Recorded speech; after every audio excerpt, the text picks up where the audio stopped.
Hello दोस्तों, welcome to यार kitchen. तो आज हम इन मूंगफलियों से बनाने वाले हैं वो वाली नमकीन जो आप बड़े ही चाव से खाते हैं। जो नट्स जो मिलते हैं मार्केट में आपको हल्दीराम स्टाइल में मैं बनाऊंगी। बहुत ही ज़्यादा इजी होता है इनको बनाना और बहुत ही ज़्यादा क्रिस्पी और मज़ेदार बनते हैं। तो इसके लिए यहाँ पे मैंने पाव भर लगभग 250 ग्राम मूँगफली ले ली थी, मूँगफली दाना। अब इसके हम बनाएंगे बहुत ही बेहतरीन नमकीन। तो चलिए बनाते हैं। और इसको बनाना बहुत ही इजी है। इसके लिए सिंपल ही आपको मूंगफली दाना ले लेना है अच्छी क्वालिटी का, जो कि ज़्यादा ख़राब ना हो। और इसके बाद हमें क्या करना है, बेसन लेना है। तो बेसन लगभग मैंने 1 कटोरी मान के चलिए, 1 कप बेसन लिया था और उसमें मैंने 4 बड़े चम्मच अरारोट यानी कि कॉर्नफ्लोर डाला था।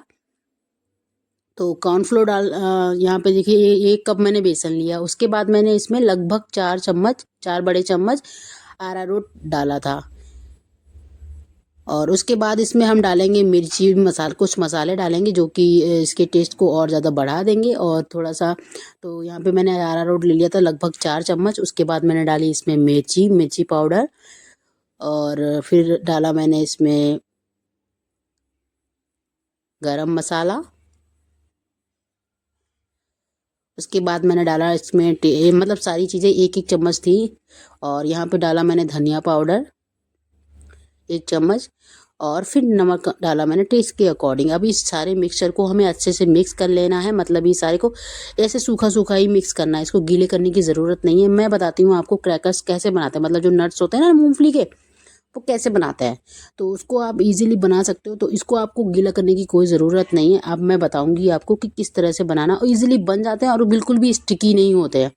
जैसे होता है ना, कुछ लोग इसको पेस्ट बना के उसके बाद मिक्स कर देते हैं मूंगफली दाना, तो वो एकदम स्टिकी स्टिकी हो जाते हैं। लेकिन मैं जिस स्टाइल से बनाती हूँ उसमें बिल्कुल भी चिपकते नहीं है, आसानी से बन जाते हैं।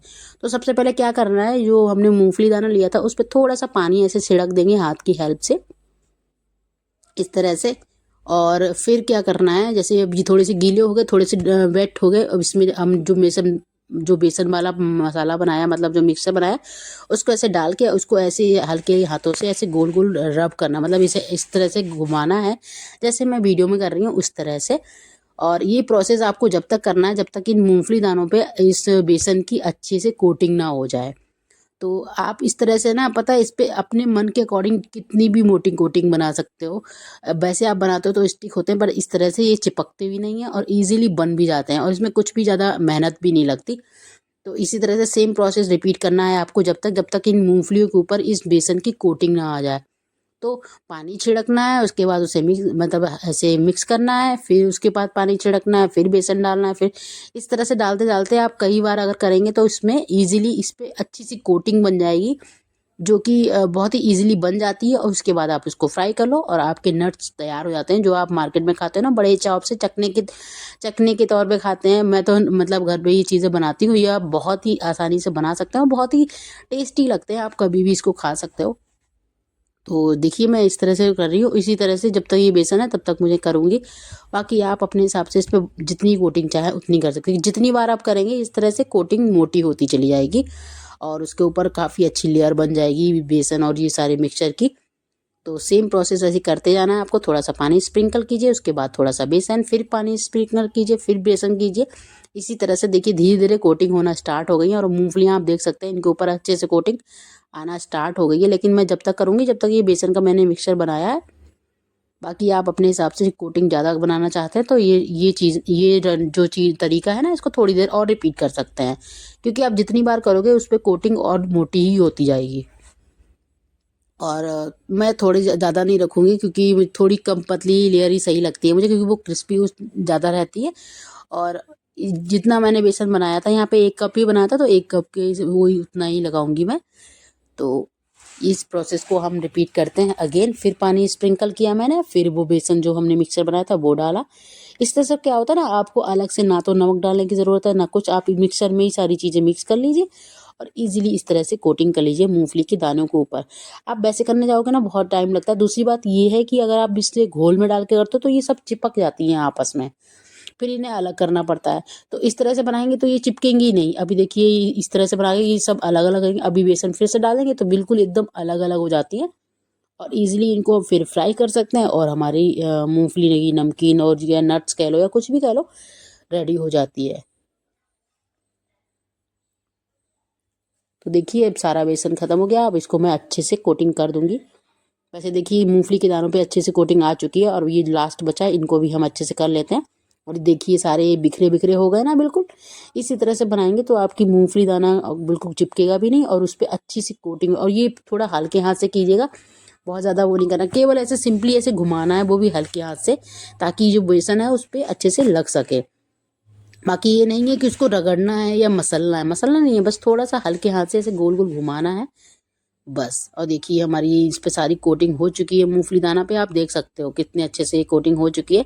आप चाहें तो इससे मोटी कोटिंग भी कर सकते हैं, तो थोड़ा मसाला और मतलब थोड़ा ज़्यादा बेसन बना लीजिएगा।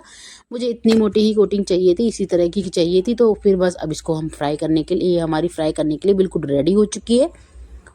ये देखिए आप देख सकते हैं इसके ऊपर अच्छी सी लेयर आ चुकी है पूरी बेसन और जो भी मसाला हमने बनाया था बेसन का। बस अब इस तरह से ही आपको इसको छोड़ देना है और बस डायरेक्ट इसको फ्राई कर सकते हो। तो मैं आपको दिखाती हूँ कि इस पर कोटिंग हो चुकी है। मैंने बहुत ज़्यादा कोटिंग इसलिए नहीं की कि मेरे हस्बैंड को ना थोड़ी कम कोटिंग ही पसंद है। उन्हें बस थोड़ी सी लेयर पसंद है, बहुत ज़्यादा लेयर उनको नहीं पसंद है। और मुझे भी ये लगता है कि मूंगफली के साथ में बहुत ज़्यादा बेसन हो तो अजीब लगता है, तो मुझे थोड़ी कम कोटिंग ही चाहिए थी। तो जितनी मैंने की है उतनी सफिशिएंट होती है वैसे ये। और ये देखिए इस पे अच्छे से कोटिंग आ चुकी है। मैं आपको पास से भी दिखाती हूँ, सारी मूंगफली पे कोटिंग आ चुकी है। अभी जब ये फ्राई होगी ना तो आपको दिखेगी कितने अच्छे से कि ये कैसी बनी है। बहुत क्रिस्पी बनती है दोस्तों। अब हम लेंगे कढ़ाई, कढ़ाई में मैंने लगाया था यहाँ पे ऑयल, रिफाइंड ऑयल लगाया था। और अब हम जो मूंगफली हमने रखी थी ना, इनको हम फ्राई करेंगे। तो दिखा दूँ मैं आपको, इस तरह से ये अच्छे से इन पे देखिए बेसन एकदम से आ चुका है। और उधर हमारा जो तेल है वो भी लगभग गर्म हो चुका है। इसको मैं चेक कर लेती हूँ एक बार। पहले मैंने एक मूंगफली का दाना डाला था चेक करने के लिए, अब मैं दोबारा डालती हूँ। तो देखिए ये हो चुका है अच्छे से और ये इसमें अब फ्राई करने के लिए रेडी है। तो अब हम क्या करेंगे, इसको हम ये चेक कर लेना ज़रूरी इसलिए था, कच्चे तेल में अगर आप डाल देंगे तो आपका एक बैच ख़राब हो जाएगा मूंगफली दाना का। तो बेटर है आप पहले चेक कर लो। तो मैं पहले चेक कर रही थी कि तेल हुआ है या नहीं। ज़रूरी है दोस्तों ये काम करना, ये काम आप कर लिया करो। कच्चे तेल में डालेंगे तो फिर उतने अच्छे से फ्राई नहीं होता है और थोड़ा सा अलग टेस्ट आ जाता है। वो कच्चापन रहता है ना, वो बहुत गंदा लगता है। तो यहाँ पे देखिए हमारा जो तेल है लगभग हो चुका है। और अब इसमें जो मूंगफली हमने कोटिंग करके रखी थी ना बेसन से, उन सबको हम डाल देंगे। लगभग एक बैच मैंने यहाँ पे देखिए डाल दिया है। अब इनको हमें गोल्डन ब्राउन होने तक भूनना है, बहुत मतलब डीप फ्राई करना है। और आप चिंता मत करो, इसकी जो कोटिंग है बिल्कुल भी निकलेगी नहीं, इजीली इसी में रहेगी। मैं लास्ट में आपको दिखाऊंगी। इसको हल्के हाथों से ऐसे चलाना है, बहुत ज़्यादा तेज़ी से नहीं चलाना है, हल्के हाथों से चला के बस डीप फ्राई कर लेना है। और जब तक ये गोल्डन ब्राउन नहीं होते ना तब तक आपको इसको भूनना है। जिससे क्या होगा, जो मूंगफली दाना है वो भी अच्छे से कुक हो जाएगा और जो हमारी बेसन की लेयर है वो भी अच्छे से क्रिस्पी हो जाएगी। तो इस तरह से आप इसको धीरे धीरे धीमी आंच पे आराम से, धीमी नहीं तेज आंच पे आप डीप फ्राई कीजिए, कोई दिक्कत नहीं है। बस जब तक करना है जब तक इसकी जो लेयर है ना वो थोड़ी सी गोल्डन ब्राउन ना हो जाए। तो ये देखिए हम इसको अभी फ्राई कर रहे हैं। ये हमारा पहला बैच है जो हमने डाला है इसमें। और इस तरह से आप नट्स बनाते हो ना, बहुत ही ज़्यादा टेस्टी और क्रिस्पी लगते हैं। आप इसको कैसे भी खा सकते हो, चाय के साथ या फिर चखने के तौर पे भी खा सकते हो। तो चलिए अभी देखिए हमारे जो थोड़े थोड़े भुनना स्टार्ट हो गए हैं और इस पर आपको बेसन की लेयर दिखना स्टार्ट हो गई। इसमें मैंने कोई हल्दी इस्तेमाल नहीं की थी, ये ओरिजिनल बेसन का कलर है। आप चाहें तो उसमें कलर के लिए थोड़ा सा हल्दी भी डाल सकते हैं उस बेसन में, ताकि थोड़ा पीला कलर आ जाए। वैसे मुझे यही कलर भी सही लगता है क्योंकि ये इसमें कोई भी हल्दी वगैरह मैंने इस्तेमाल नहीं की है। बाकी आप डालना चाहें कलर के लिए तो थोड़ा सा डाल सकते हैं हल्दी, उससे ये है कि थोड़ा कलर अच्छा आएगा, थोड़ा और येलो येलो आएगा। तो देखिए अभी लगभग भुनने वाले ही हैं।